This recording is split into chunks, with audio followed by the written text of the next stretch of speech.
So today we are in Giaki farm where we have orchard of oranges, and we are doing a trial testing of our sensor-based irrigation system.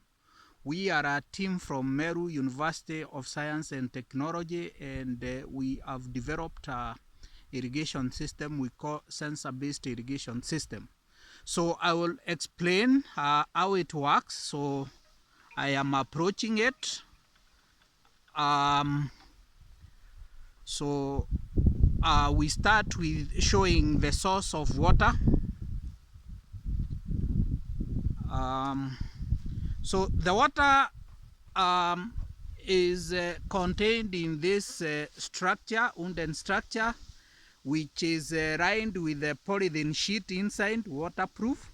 So they put water here and later on and distribute it to the fruit orchard. So the source of water, water comes from this outlet, and then we channel it through a pipeline, and here we install our control system for the sensor-based irrigation system. So it's solar powered.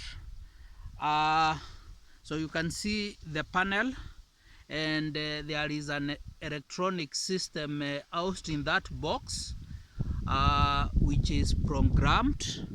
And then we have two things down here. We have a motorized water valve, as you can see, and a flow rate sensor, which determines the amount of water flowing. And then we have two sensors installed into the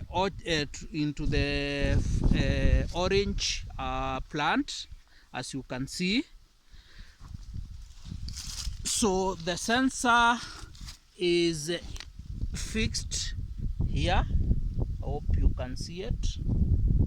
The sensor, and what you can see is we have the drip line dripping the water slowly, and the drip line is fixed such that it goes through the plant, and at fixed intervals we put emitters so that it can release the water slowly.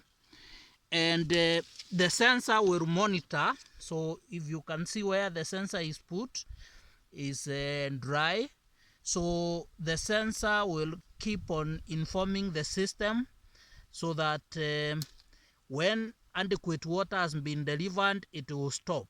So what I will do now, I will move the sensor to the region where there is enough water, and what we will realize is water will automatically stop. And already I can hear the valve is closing, and in a short while the water flow will stop.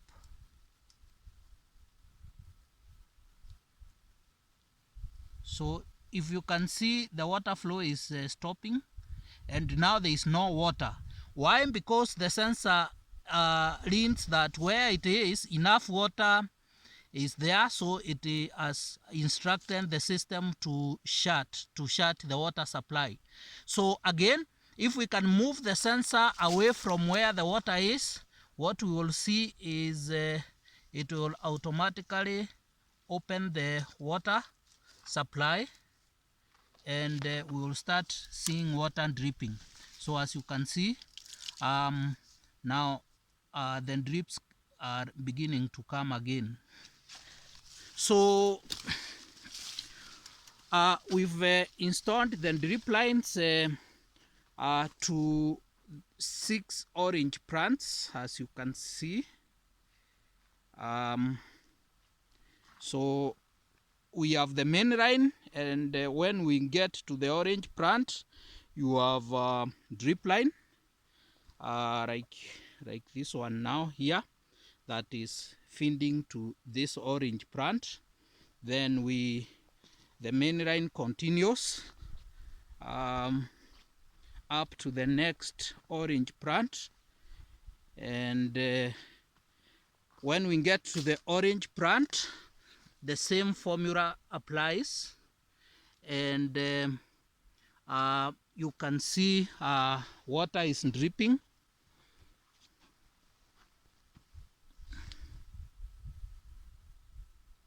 So you can see where the emitters are, water is dripping.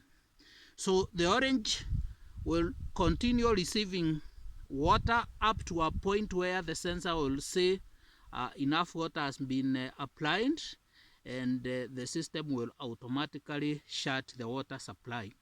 So in so doing, you conserve water, so you use water very economically without wasting too much water. And number two, you reduce the labor for administering irrigation. So you save the cost, and you improve production because you are applying the right quantity of water to the crop. So so in brief, that's what we have been doing today. Thank you.